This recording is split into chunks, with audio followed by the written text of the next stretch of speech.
Olá, tudo bem? Meu nome é Débora Jerônimo, eu sou despachante aduaneiro e hoje eu vim aqui responder muitas perguntas das quais eu recebo no YouTube.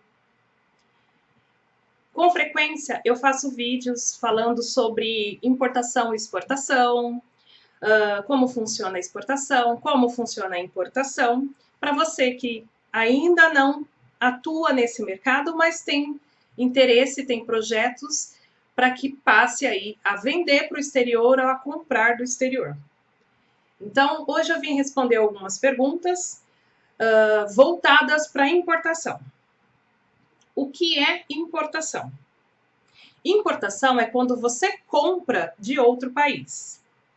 Então, qualquer operação que seja realizada entre dois países, quando você está comprando mercadoria, você está fazendo uma importação.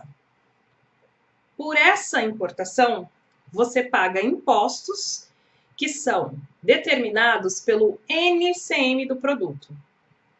Parece bobo o que eu estou falando, mas eu recebo muitas perguntas, muitas dúvidas, porque as pessoas não conseguem entender o princípio básico.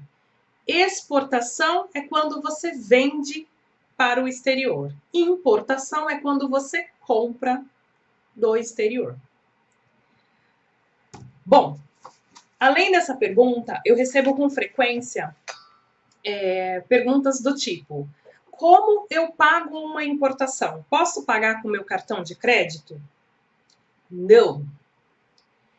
O pagamento de uma importação formal, ela deve seguir, o pagamento deve seguir critérios pelo banco, determinados pelo Banco Central. Ou seja, para que seja caracterizado que aquele pagamento corresponde a uma importação ou a uma exportação, é necessário que seja feito um contrato de câmbio, tá? Uma remessa de câmbio. O que é isso?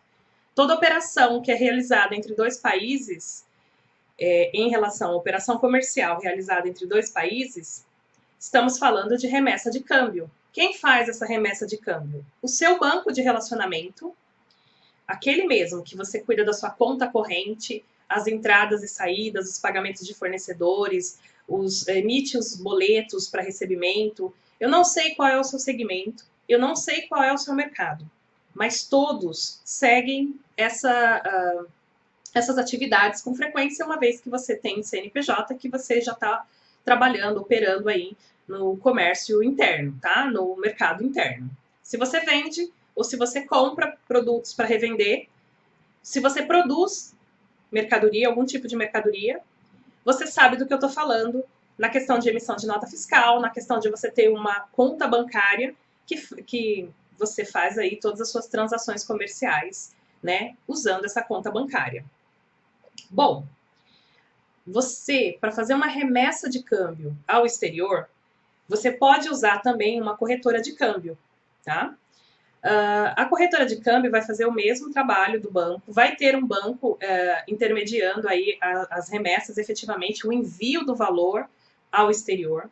A remessa de câmbio, ela está atrelada a moedas distintas, então não é uma operação que você faz em reais. Então, se você fez uma negociação com algum país no exterior, referente à compra de algum material, essa compra foi negociada muitas vezes em dólar, tá? Depende muito do país que você está comprando. Mas vamos seguir de base o dólar. Ou seja, o contrato de câmbio, ele sempre vai estar na moeda estrangeira. Então, sempre vai estar no dólar, por exemplo, se foi essa a moeda negociada na sua operação de importação. O câmbio, ele acontece da seguinte forma, a remessa, né? É convertido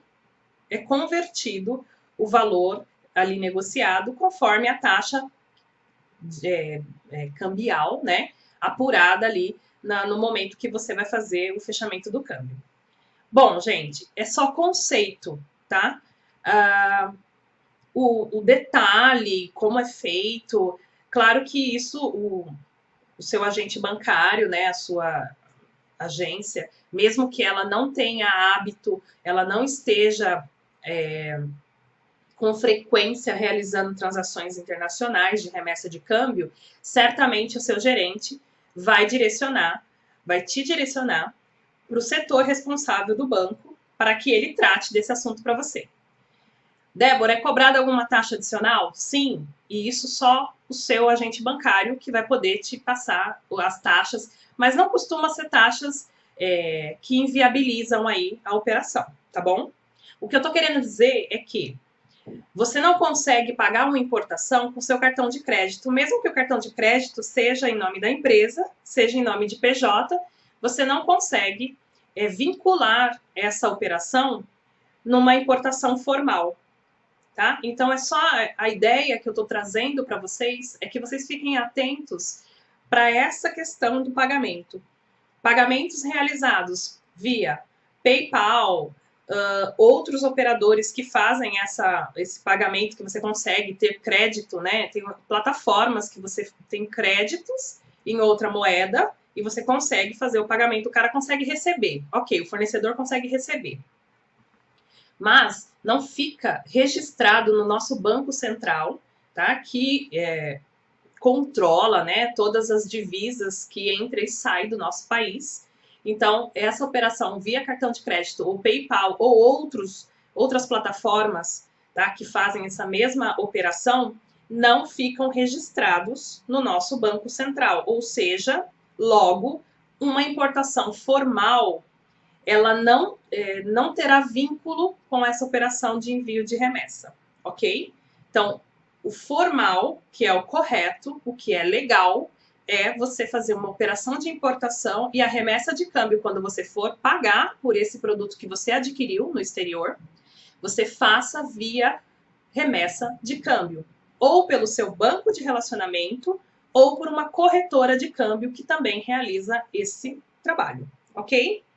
Então, essas são uma das dúvidas que aparece.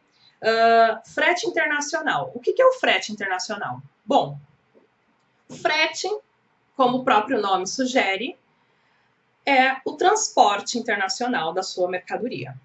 Muitas vezes você entra em contato com um fornecedor no exterior e ele já oferta o produto com o frete internacional. Por que ele faz isso? Ele faz isso porque ele tem um volume de transações comerciais que permite ele ter uma negociação flexível, ter um valor mais atrativo nesse transporte internacional. Então, muitas vezes, quando você está negociando uma mercadoria com, eu vou dar um exemplo, a China, o fornecedor já te oferta o produto com o frete internacional. Quem realiza esse trabalho de frete internacional? Bom, existem as companhias aéreas para os casos aéreos, existem os armadores para os casos marítimos e existem as transportadoras para os casos rodoviários. Diante dessa prestação de serviço, tanto as companhias aéreas quanto no cenário de companhias aéreas, tanto no cenário de armadores, que são os casos marítimos, tanto nos rodoviários, você pode se deparar com agentes de cargas. O que seria o agente de carga? Bom, o agente de carga, ele tem a flexibilidade de atuar com vários armadores, com várias companhias aéreas, com várias transportadoras, podendo trazer para você o melhor frete, a melhor rota e melhores condições para você efetivamente fechar uma transação aí na verdade, fechar o contrato ou fechar a compra do frete internacional. Bom, peraí, ficou confuso, né? Acabei de falar que quando você negocia com fornecedor na China, foi o exemplo que levantamos, você já é ofertado para você o valor do produto mais o frete internacional. Sim, é verdade. Gente, tem uma desvantagem nessa operação. Por mais que o seu fornecedor está te oferecendo o frete internacional embutido lá na sua compra,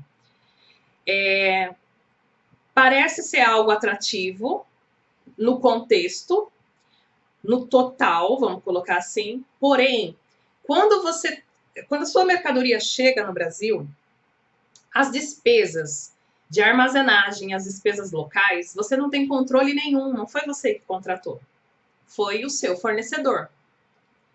Ah, Débora, melhor assim, eu não entendo nada mesmo, estou começando, então não tem porquê eu me preocupar com isso. Veja bem, tem sim. Uma vez que foi contratado lá fora, o seu frete internacional foi contratado e pago lá fora. As suas despesas aqui, despesas locais, elas continuam sendo da sua obrigação na hora de liberar sua carga na importação. Ocorre que você não tem como negociar a taxa, você não tem como negociar período de armazenagem, você não tem como negociar o armazém que a carga está, e aí sim, isso pode inviabilizar ou, de certa forma, sobrecarregar as suas despesas de liberação da sua importação. Por isso que eu falei dos agentes de carga. Os agentes de carga, quando eu falo que eles podem te trazer melhores valores mais competitivos e situações que você pode dominar, que você pode negociar, que você pode previamente, antes do embarque acontecer, ter conhecimento das despesas reais e os prazos reais que você tem para liberar sua mercadoria. Veja, se você for tentar negociar direto com o armador, você vai ter algumas dificuldades. Partindo do princípio que você está começando a fazer as operações de importação, que você está fazendo pedidos pequenos, ou seja, você não vai encher um container, por exemplo, para fazer uma importação. Você está trazendo algumas caixas, que seja para você, mesmo inicialmente, uma quantidade expressiva de produto, para um armador isso não é. Tá? Então, você quer trazer mercadorias, são poucos volumes, então são algumas caixas, que sejam centenas de caixas, porém, as caixas em si não ocupariam aí, não preencheriam um container. Bom, armadores não trabalham com carga solta, tá? Então, você já não conseguiria cotar um frete marítimo com um armador, uma vez que ele não pratica cargas fracionadas, pequenos volumes. Ele só negocia container. E você só vai ter valores melhores, atrativos e que realmente compensem operar se você tiver uma constante, se você tiver uma frequência. Então, não basta negociar com um armador direto um container a cada 6 meses. Você não vai ter valores competitivos, isso não vai ser atrativo para você. Partindo do princípio que você está começando, partindo do princípio que você vai fazer importações de pequenos volumes, mesmo que sejam centenas de caixas, porém, pequenos volumes que não comportam ou não preencheriam um container, ok? Então, você vai precisar de um agente de cargas para fazer essa reserva de praça e fazer essa operação para você. O que o agente de cargas faz? Eu estou partindo do exemplo do embarque marítimo, tá bom? Porque até mesmo para vocês entenderem um pouco mais o serviço, a atividade do agente de carga. Você tendo uma carga fracionada, uma carga de volumes que não preenche um container, você vai precisar de um agente de carga. Qual é o serviço do agente de carga? É recepcionar sua mercadoria lá na origem, é fazer a estufagem do container, porque o agente de carga ele vai contratar o container do armador. O agente de carga ele já tem um fluxo com o armador, ele já tem uma frequência com o armador, um volume com o armador. E nisso ele consegue negociar valores mais atrativos, ok? Ele sim tem o container, containers e containers para fazer reserva e para fazer os embarques, certo? E dentro desses containers tem a sua mercadoria, mas tem mercadoria de outros importadores que estão trazendo poucos volumes. Então, o agente de carga lá na origem, ele pode coletar a sua mercadoria na fábrica do seu fornecedor, trazer para um galpão, trazer por um armazém do representante dele lá na origem. Vai ser feita a estufagem do container, que nada mais é que encher o container, com a sua mercadoria e com a de outros importadores que estão trazendo pequenos volumes, ok? Esse agente de carga, ele repassa para você, ele oferta para você um frete internacional proporcionalmente ao volume que você está usando daquele container. O agente de carga vai emitir o BL, o conhecimento de carga, em nome dele, porém ele usou um armador. Então, você vai ter o House BL, que corresponde apenas aos volumes importados por você. Esse agente de carga ele vai emitir Houses BLs, que são BLs, conhecimento de cargas, fracionados para você e para os demais que contêm mercadoria dentro daquele mesmo container. Quando a carga chega no Brasil, esse container ele é recebido fechado, com todos os volumes seus e de outros importadores.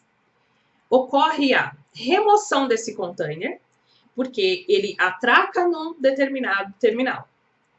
Ele é removido para um outro terminal, onde o agente de cargas tem parceria e tem acordo justamente para ter essa atratividade no valor ofertado para você. Nesse segundo terminal, é feito a desova do container. A desova e gera-se aí a presença de carga. O que é isso, Débora? Bom, desova é quando você esvazia o container. Tá? Eu estou tentando trazer termos simplificados aí para você entender a lógica. É muito provável que os senhores saibam disso, mas quem não sabe fica sabendo de uma forma clara, de uma forma simples, uma comunicação simples para que você entenda do que eu estou tratando. Bom, esse container, então, atraca num primeiro terminal, ele é removido para um segundo terminal, onde o agente de cargas tem acordo, justamente para ter taxas e prazos pré-estabelecidos, tá? E já acordados e mais competitivos para você. Nesse segundo container vai ocorrer a desova do container, que é tirar a mercadoria de dentro desse container, e vai gerar-se a presença, onde é identificado os volumes, os seus volumes constantes no seu House BL, os volumes de outros importadores que também fizeram operações com pequenos volumes, ok?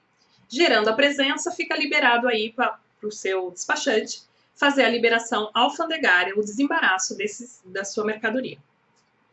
Bom, o agente de carga, por ele ter esse volume, porque ele traz com frequência, ele pode demonstrar para você melhores rotas para esse embarque. O que seriam as melhores rotas? Bom, da China até o Brasil é uma média de 30 dias, se a gente estiver falando para o desembarque aqui em Santos, tá? Se for no Rio Grande, por exemplo, é 45 dias mais ou menos. Por quê? Porque o navio passa por Santos e depois ele vai se redistribuindo para outros terminais, uma vez que Santos é o maior volume de descarga desse navio. Tá? Isso é só um exemplo, só para você ter uma ideia do que acontece. Existem embarques direto, que sai da origem China e vem direto para o Brasil. Chegando aqui em Santos, beleza, 30 dias, 35 dias, ok.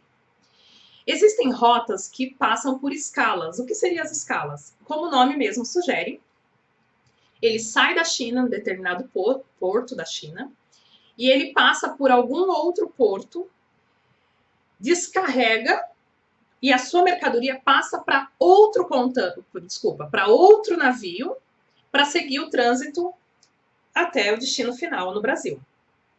Com isso, perde-se alguns dias, podendo aí seu embarque de 30 dias ter um acréscimo aí de 7 dias, enfim, né, 7 a 10 dias. Por quê?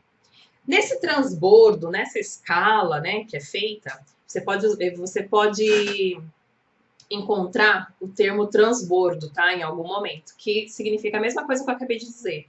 O navio fez escala, mas não é ele que vai seguir até o destino final, tá? A sua carga passa para outro navio até seguir, para assim seguir para o destino final. Bom, por isso eu falo que os agentes de carga vão estudar uma melhor rota para te ofertar aí a questão do valor do frete internacional.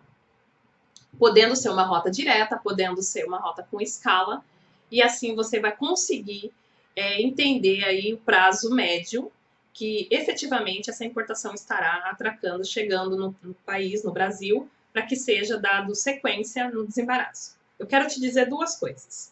Primeiro, a questão do transbordo, da melhor rota, claro que isso você vai analisar também pelo custo, né? Ele vai demonstrar isso para você. O agente de carga vai mostrar para você que você tem duas opções, um embarque direto, um embarque com transbordo, né? Com escala, um com 30 dias, outro com 35, porém de valores você pode ter alguma variação aí, alguma coisa que seja mais atrativo para você, tá? Então, o agente ele tem essa facilidade podendo trazer para você essa opção, por quê? Porque ele tem acordo, tá? E tem contato com todos os armadores. Então, dependendo da rota que você está comprando, né? Dependendo do país que você está comprando, existe uma frequência semanal de embarque, pode existir diário de embarque, depende, tá? Depende, inclusive, do modal, né? Se a gente estiver falando do modal aéreo, por exemplo, pode ser que na China você só vai encontrar companhias, algumas companhias, nem todas fazem, tá? E ainda ter a questão de ser embarques diários, embarques semanais, embarques quinzenais, embarques mensais, tudo depende da origem da sua carga. Porque muitas vezes, dependendo de uma origem muito específica, um exemplo, Egito. Um exemplo, tá? Não são todos os armadores que atendem aquela origem. E os que tiverem disponíveis, ou o que tiver disponível, porque dependendo da origem, se ela for muito específica, assim, não tem um volume muito expressivo de comercialização para o nosso país, é provável que você se depare com embarques mensais, tá? Quinzenais, a cada 15 dias tem um navio. E ainda se acontece um desastre natural, algo do tipo, na rota ou no país em especial, pode aí considerar que você pode ter algum atraso também nesse embarque, que acontece a cada 15 dias, acontecendo algum episódio né, natural que seja no país, isso postergar e aí atrasar a chegada do seu material aqui no Brasil. São ideias, tá? Então, são duas situações que eu queria falar para vocês. Essa é uma situação do transbordo, tá? E a frequência que isso pode ter dos embarques. E a segunda coisa que eu queria dizer é sobre depois que a carga chega aqui no Brasil. Por que você tem mais facilidade ou flexibilidade para negociar as taxas, como eu citei anteriormente? Bom, o agente de carga ele tem um acordo já com o terminal que vai ser feita a desova da carga. Quando você compra e já vem embutido frete internacional, esse terminal que vai ser feita a desova, você não tem acesso a ele, não foi contratado por você e por isso você acaba não sabendo o período que a sua carga tem para ser desembaraçada. Você acaba não tendo informação sobre os custos que serão calculados aí por o período que a sua mercadoria fica lá. Porque isso, gente, faz a maior diferença. Dou exemplos aqui. Se você seguir um padrão, tá? Então foi contratado lá fora, aqui vai seguir um padrão. Padrão é o quê? Uma tabela padrão, uma tabela geral que muitas vezes fica disponível no site dos terminais. A tabela geral que eles chamam. A tabela a qual vai ser calculado aí o período da sua armazenagem. Bom, os valores são muito exorbitantes quando você não tem um acordo, quando você não tem um agente de cargas que possa ter feito essa negociação previamente para você. Estou dizendo que o valor é muito expressivo. Estou dizendo que mercadorias com 30 caixas, 30 volumes que seja, pesando 200, 300 quilos, você chega a pagar 10 mil reais de armazenagem num período de 10 dias. Parece hipotético o que eu tô falando, parece que não tem muito, assim, tá muito solto, né, para você entender que isso é um valor expressivo. Muitas vezes nem os impostos dessa mercadoria soma-se nesse valor, mas de armazenagem certamente você pode tranquilamente chegar nesse valor. Não precisa ser uma carga muito expressiva, não precisa porque o cálculo, na verdade, da armazenagem, ele seria feito pela cubagem da sua mercadoria, pelo peso, cubagem e pelo valor. E, na verdade, existe nessa tabela geral o mínimo praticado. E são várias taxinhas que são incluídas além da armazenagem. E é isso que acaba onerando aí a sua importação. Vamos fazer um comparativo, porque está muito vago esse valor para vocês, não representam nada? Não representa nada? Ok, não te diz nada? Tudo bem. Se você faz a mesma operação, tá? Então, citando aí, uma mercadoria de 3 a 5 mil dólares com 200 a 300 quilos. Tá? Em algumas caixas, que seja centenas de caixas, mas caixas de papelão, enfim. Se você faz essa mesma operação com um agente de carga, primeiro, você tem antecipação desses valores, você consegue estimar esses custos antes mesmo de embarcar. Quando você pede o frete internacional, o agente de carga tem condições de estimar para você qual valor vai ser de armazenagem pelo período de X dias. Porque ele já tem um acordo pré-estabelecido com o terminal. Então, vamos supor esse mesmo volume que eu citei, de 300 quilos, em torno de 5 mil dólares de mercadoria. Não vou falar de cubagem, tá? Mas uma cubagem até 5 metros cúbicos. Vamos colocar assim. Um agente de carga consegue, período de 15 dias, consegue, por R$300, se for na Grande São Paulo, eu estou falando um exemplo de Santos, o transporte embutido, né, incluso na armazenagem, que sai em torno de uns R$300 o transporte para toda a Grande São Paulo. Período de 15 dias. E uma armazenagem aproximadamente até R$2.000. Ainda tá solto para você? Gente, eu tô querendo dizer o seguinte, que se você não participa do contrato do frete internacional, no caso marítimo, você pode estar prejudicando a sua importação. Por quê? Porque no momento de pagar as taxas locais, que fazem parte da liberação da sua mercadoria, eu não estou falando de impostos, eu estou dizendo taxas locais aqui, liberação de BL, capatazias, que você paga pro agente de carga que fez o transporte internacional da sua mercadoria. Só que a armazenagem você paga para o terminal alfandegado, que fica próximo ou no porto, tá? Fica no porto. Você vai pagar a armazenagem, que é o período de permanência da sua mercadoria até que ocorra o desembaraço e a efetiva saída dessa carga. Se você compra com o frete pago, você vai pagar uma média de R$10.000 só na armazenagem. Se você utiliza um agente de carga, esse custo fica em torno de R$2.000. Para o mesmo lote, com as mesmas características.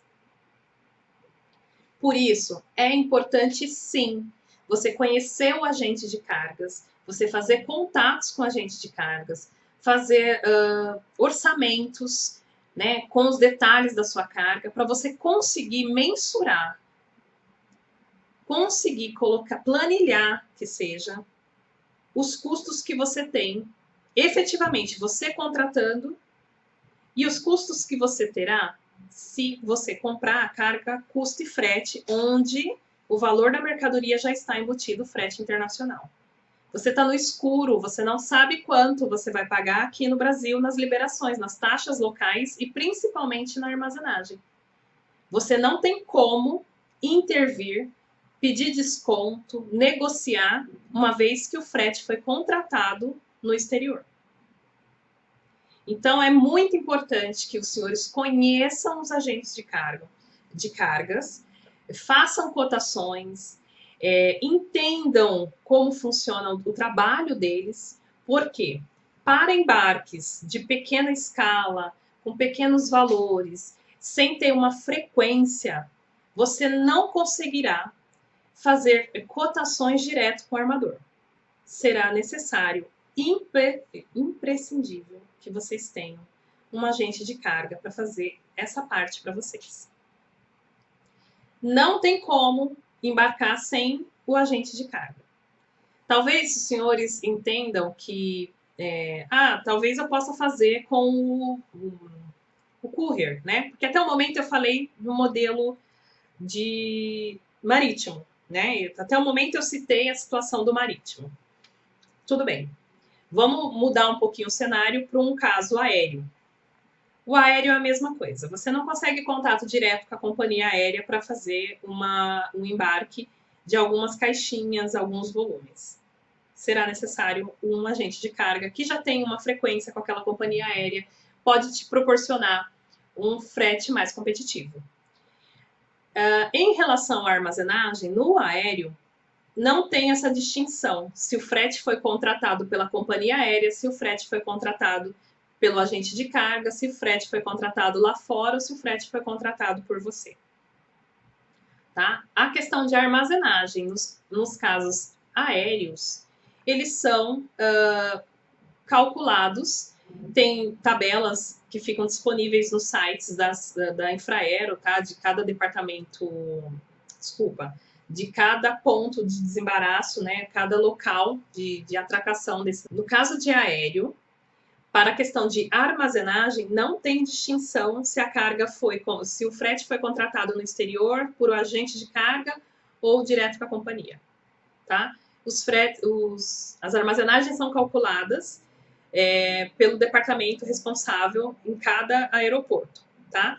Então, no caso, a Bru Airport, quando é aqui em São Paulo, em Guarulhos, Galeão, quando é no Rio de Janeiro, e assim sucessivamente. Isso vai depender do aeroporto que chegar essa mercadoria que vai ser desembaraçada, tá?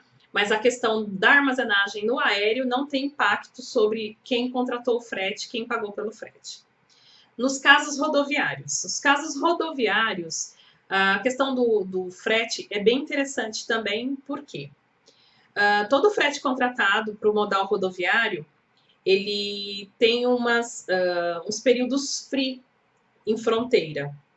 Geralmente são 2 dias free, que são 2 dias livres de custos, para que seja feito o desembaraço. Do momento que se deu presença no setor alfandegário na fronteira, começa a se contar aí 48 horas corridos para fazer a liberação desse material sem custos extras por parte da transportadora.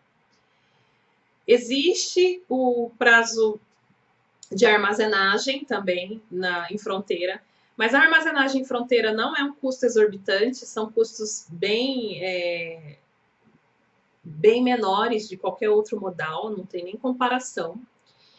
Mas fiquem atentos ao prazo que foi estabelecido pelo transportador na questão de período free, período livre. Porque após esses 2 dias livres que tem para fazer a liberação, começa a contar uma taxa diária que é calculada em dólar, podendo ter em média $120, $200, depende muito do acordo que foi realizado junto com a transportadora. Isso também pode onerar a sua importação nos tópicos aí, nas etapas finais de desembaraço, tá? Outra coisa. Débora, tudo isso, o imposto é tudo isso? Vale a pena importar? Bom, gente, essa análise eu já falei em outros vídeos.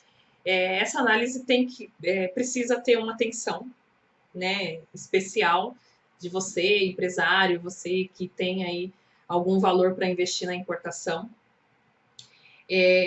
Não tem como você fugir dos impostos, tá? Se você fizer a operação de forma legal, não existe isenção de impostos, não existe meios que você não pague impostos pela importação que você realizou do produto, seja ele qual for.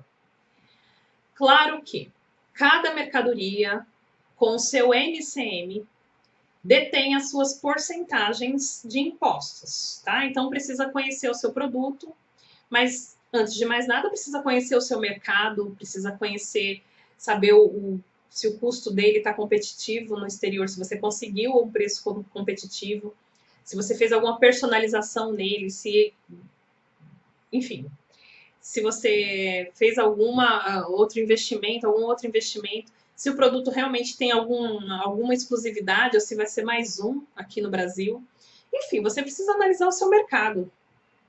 Eu, como despachante, infelizmente, eu não tenho como me aprofundar no seu mercado e fazer uma análise para ver se você conseguiu adquirir o produto num custo bem competitivo, o custo dele aqui no Brasil, depois da importação, dos impostos, tudo que você pagou, qual o valor real de custo que você teve dele, por quanto você consegue vender. Infelizmente, nada disso eu consigo fazer por você.